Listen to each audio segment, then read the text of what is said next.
All right, so it's a good feeling. You finally got all those cells wired up. We're on the last one now. So there's a special harness. So it'll have a gray wire in a gray sleeve, crimped to a similar tab connector there. And that's what that extra tab on the last positive cell is for. So I already trimmed this one so that we don't have any exposed wires, but we're gonna connect that to the battery terminal and then route that over to our last sensor, which is on the side here.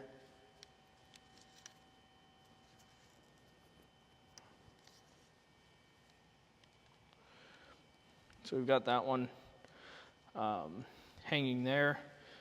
I've already installed the extra tab harness or the special tab harness for the negative side. It's essentially the black wire in the gray sleeve that's going to come over to this last sensor, and then we'll go through installing the cable clamp to finish our wire sets for this last sensor.